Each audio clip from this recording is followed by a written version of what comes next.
میرے آقا مصطفیٰ کریم رؤوف الرحیم صلی اللہ علیہ وسلم فرماتے ہیں ماہ رمضان کو سارے مہینوں پر ایسی فضیلت ہے جیسے مجھ محمد کو تمام مخلوق پر فضیلت حاصل ہے۔ میرے آقا فرماتے ہیں ماہ رمضان شریف میں اگر تم ایک نیکی کرتے ہو تو اللہ تمہیں 70 کا ثواب عطا کرتا ہے، اور تمہارا خلوص بڑھ جاتا ہے تو اللہ تمہیں ایک نیکی کا 1000 عطا کرتا ہے، اخلاص اور بڑھتا ہے تو اللہ ایک نیکی پر تمہیں بے حساب ثواب عطا کرتا ہے، اس کا کوئی حساب ہی نہیں ہوتا۔ آقا کریم رؤوف الرحیم صلی اللہ علیہ وسلم فرماتے ہیں یہ ماہ رمضان کیا ہے؟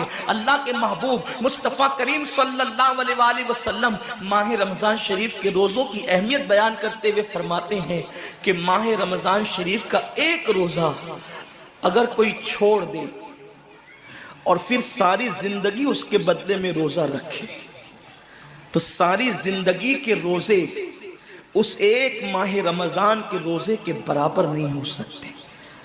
یہ ماہ رمضان شریف کے روزے کو فضیلت حاصل ہے، اور اللہ کے حبیب صلی اللہ علیہ وسلم فرماتے ہیں جو ماہ رمضان شریف میں عبادت کر کے اپنی بخشش نہیں کروا سکتا، اپنی مغفرت نہیں کروا سکتا، پھر اس کو کبھی موقع نہیں ملتا کہ وہ اپنی مغفرت کا سامان کرے۔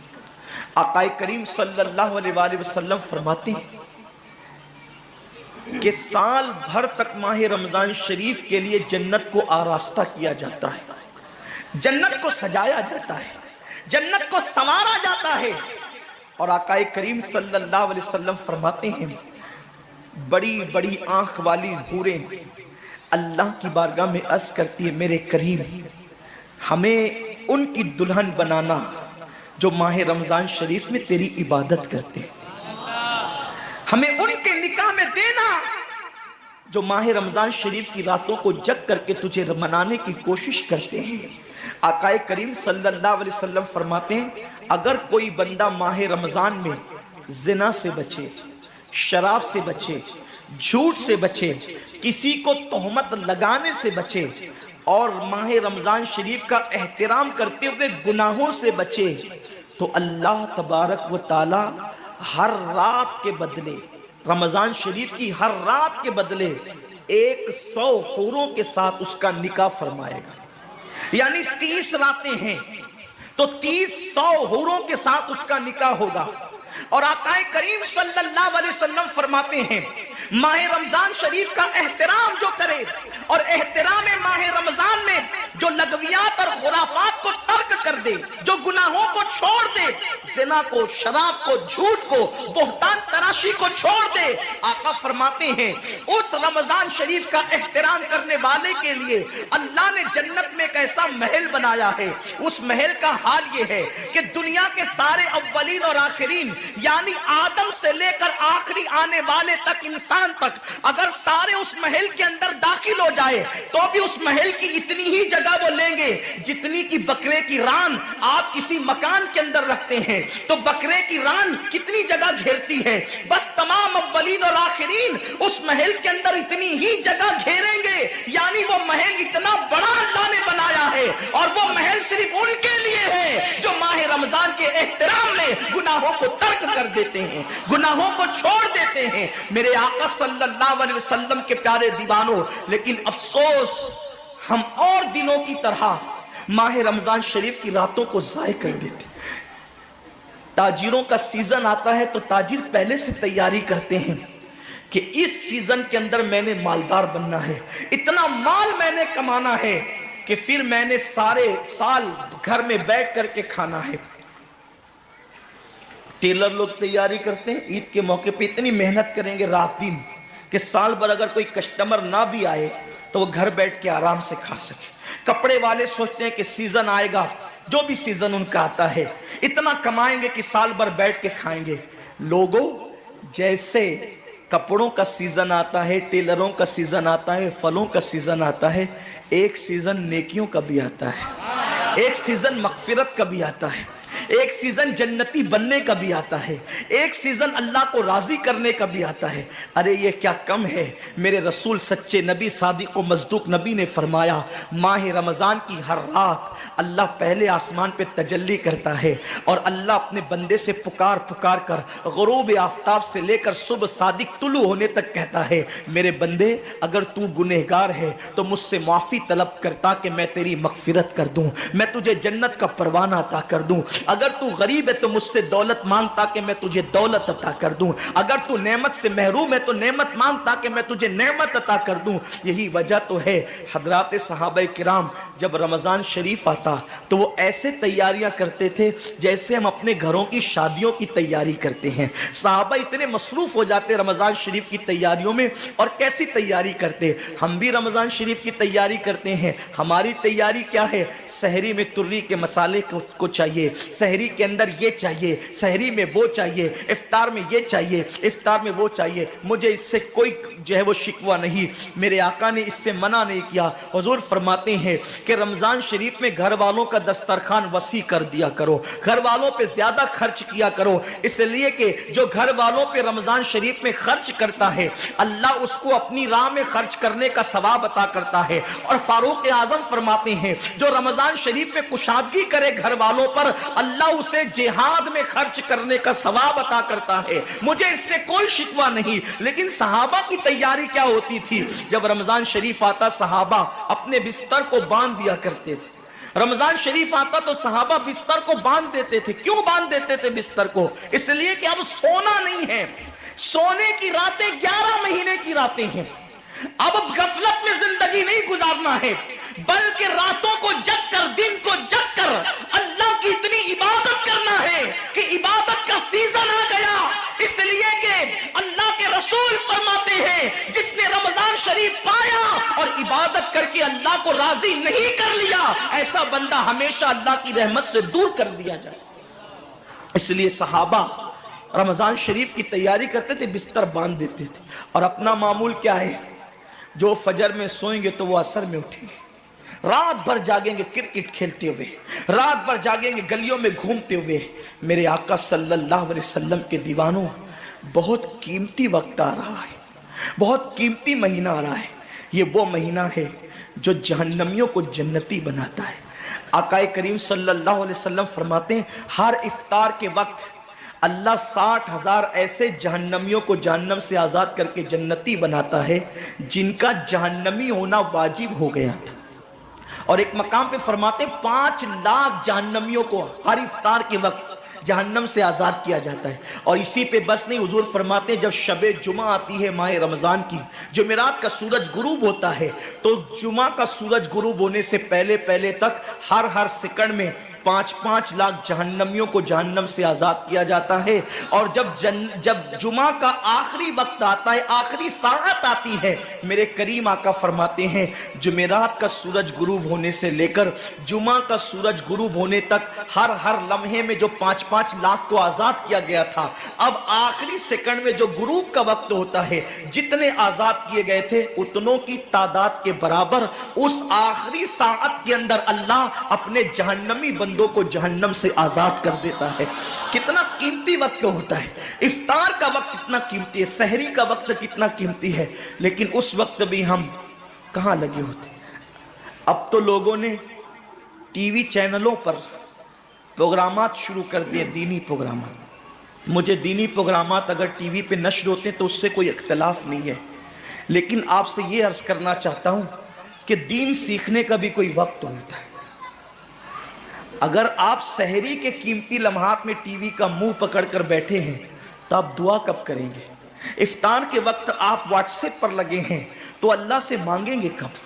ساری زندگی سسکیاں لے رہے ہو، ساری زندگی تڑپ رہے ہو، اور جب مانگنے کا وقت آتا ہے، مصیبتوں سے نجات طلب کرنے کا وقت آتا ہے، ہم کہاں ٹائم ضائع کرتے ہیں۔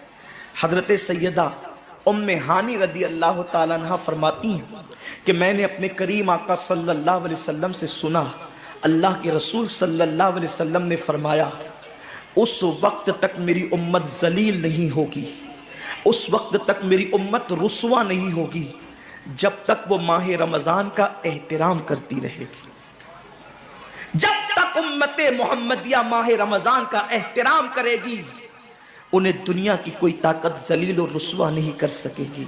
اور جب میری امت ماہ رمضان شریف کے احترام کو تعظیم کو ترک کر دے گی اس وقت میری امت ذلیل اور رسوا کر دی جائے گی. آج لوگ سیریا کی تباہی پر ماتم کر رہے ہیں. آج لوگ یمن کی گھروں کو آگ میں جلنے کے حوالے سے بے قراری کا اظہار کر رہے ہیں.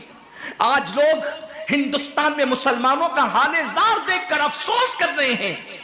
بڑے بڑے اسکالر مفکرانہ تقریر کرتے ہیں امت کا حال کیا ہے, امت کا حال کیا ہے, امت ذلیل کیوں ہو رہی ہے, امت رسوا کیوں ہو رہی ہے. آصفہ کی آبرو پر آنسو بہانے والوں کبھی احساس بھی کیا کہ یہ امت کی ذلت کی وجہ کیا ہے. ایک ننھی سی آصفہ کی اگر آبرو جاتی ہے تو وہ کشمیر کے کسی ننھی سی بچی کی آبرو نہیں گئی بلکہ پوری امت محمدیہ کی آبرو سے کھیلا گیا. امت کی ایک بیٹی کی آبرو اللہ کے حبیب صلی اللہ علیہ وآلہ وسلم نے, میرے آقا نے ارشاد فرمایا میں نے اپنی امت کی بیٹیوں کی عزت کو کعبے سے بلند کر دیا ہے. وہ دنیا کی اور قومیں ہوگی جو اپنی بیٹیوں کی آبرو کا نیلام کر کے اپنے تخت و تاج کے لیے سامان کرتی ہے, ان کی عزت کی حفاظت کرنا جانتی ہے. میں آبرو لوٹنے والوں سے مخاطب نہیں ہوں اس لیے کہ مجمع آبرو لوٹنے والوں کا نہیں ہے. جو سن رہے میں ان سے بات کرنا چاہتا ہوں, جن تک میری آواز پہنچ نہیں سکتی میں ان سے مخاطبت نہیں کرنا چاہتا. اہل سیاست کے معاملات جانے, ظالم اپنے ظلم کے انجام کو پہنچنے کے لیے تیار رہے, کفر کردار تک کے کافر اپنے کفر کے انجام کو پہنچنے کے لیے تیار رہے. میں نے ان سے کوئی گفتگو نہیں کرنا, لیکن آج کسی قوم کی بیٹی کی اگر آبرو کو لوٹ کر کے امت کو ذلیل کرنے کی کوشش کی جا رہی ہے, اگر تمہارے گھروں کو جلا کر تمہیں بے گھر کرنے کی کوشش کی جا رہی ہے, اگر تمہیں تباہی کے دہانے پر پہنچانے کی کوشش کی جا رہی ہے, اگر تمہیں غربت کی سطح سے نیچے گرا کر تمہارے ایمان کو چھیننے کی کوشش کی جا رہی ہے, تو کب تک دوسروں پر انگلی اٹھاتے رہو گے؟ میری قوم کے جوانوں, اللہ کے حبیب نے آج سے 1450 سال پہلے تمہاری ذلت و رسوائی کا سبب بیان کیا. اقبال رونا روتے ہیں وائے ناکامی متائے کارواں جاتا رہا, کارواں کے دل سے احساس ضیا جاتا رہا. ماہ رمضان میں شراب کے اڈوں کو آباد کرنے والے, ماہ رمضان میں زنا کے اڈوں کو آباد کرنے والے, ماہ رمضان میں چھپ چھپ کر کھانے والے, ماہ رمضان میں اللہ اکبر اپنے ہاتھوں کی انگلیوں سے انٹرنیٹ کی جو ہے وہ بٹن کو چھیڑ کر کے زنا کے مناظر دیکھنے والے, اپنے ماں باپ کا دل دکھانے والے, لوگوں پہ ظلم کرنے والے, نماز کے اوقات میں بستر کی پہ سکون کی نیند سونے والے, دل کھول کر کان کھول کر اپنے ایمان کے کانوں سے, اپنی غیرت کے کانوں سے, اپنے دل کے کانوں سے میرے نبی کی اس حدیث کو سن لو. اللہ کے حبیب صلی اللہ علیہ وسلم فرماتے ہیں میری امت کو اس وقت تک کوئی رسوا نہیں کر سکے گا, میری امت کو اس وقت تک کوئی ذلیل نہیں کر سکے گا جب تک امت ماہ رمضان شریف کا احترام کرتی رہے گی. حضرت ام ہانی نے پوچھا یا رسول اللہ ماہ رمضان شریف کا احترام کرنا کیا ہے اور رمضان شریف کا حق ضائع کرنا کیا ہے؟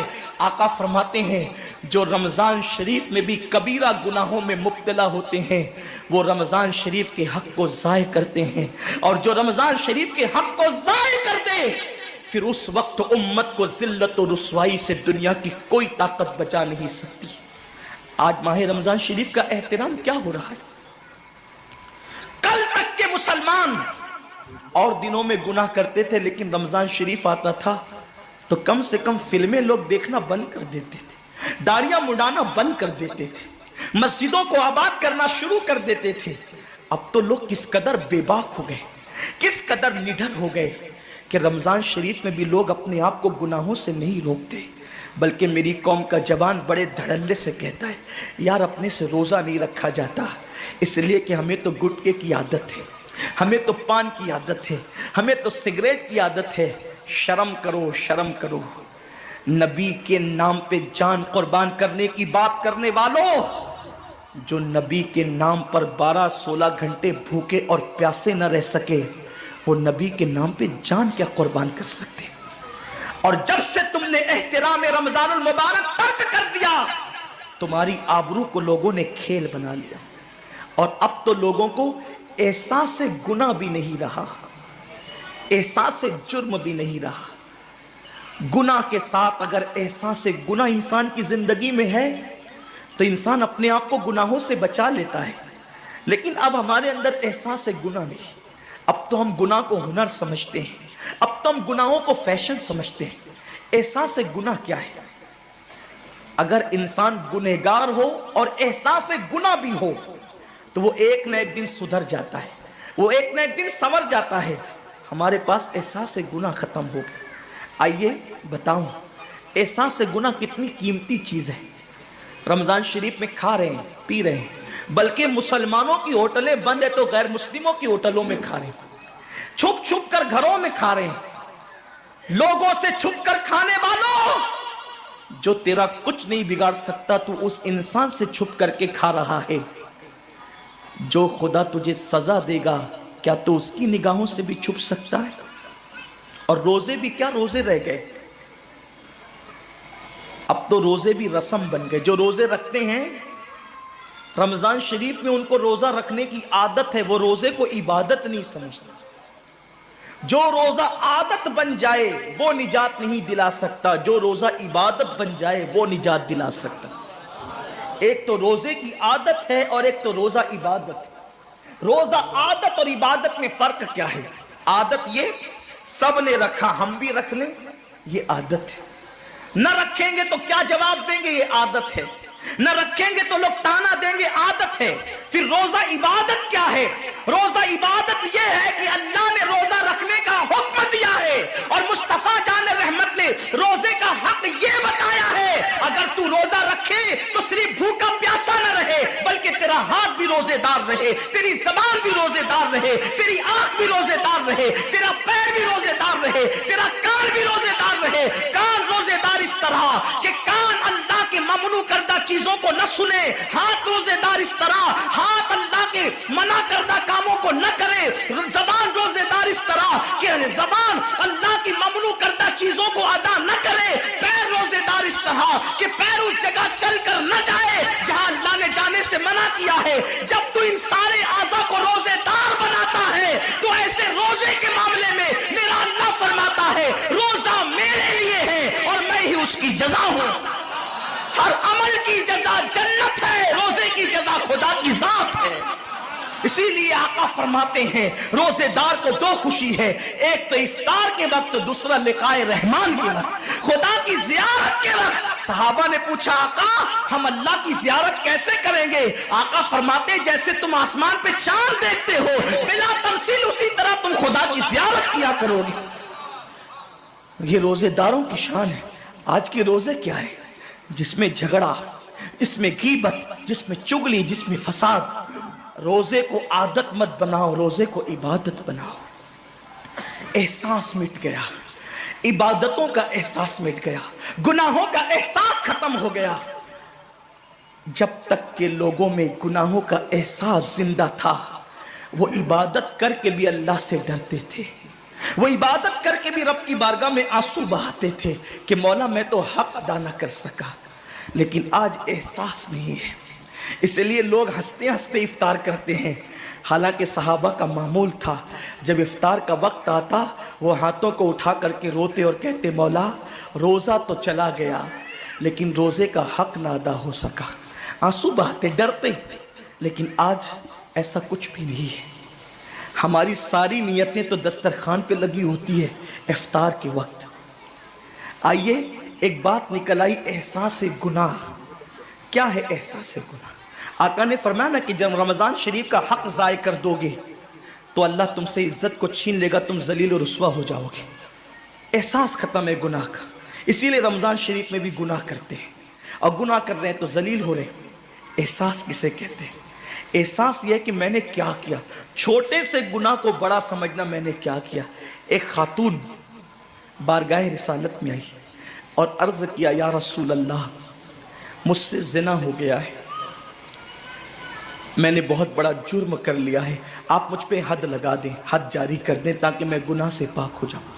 اللہ کے حبیب نے احساس گناہ دیکھ کر کے فرمایا کہ جا، ابھی تیرے پیٹ میں بچہ ہے، تیرے جرم کی سزا تیرے پیٹ کے بچے کو نہیں دی جا سکتی، اگر تجھ پہ حد لگے گی تو وہ بچہ بھی ختم ہو جائے گا، جب بچہ پیدا ہو جائے اس کے بعد آنا۔ بچہ پیدا ہو گیا تو وہ لے کر کے آئی، آقا فرماتے ہیں تیری جان چلی جائے گی تو اس کی پرورش کون کرے گا، اس کو دودھ کون پلائے گا، جا اس کو دودھ پلا اس وقت تک جب تک یہ کھانے نہ لگے۔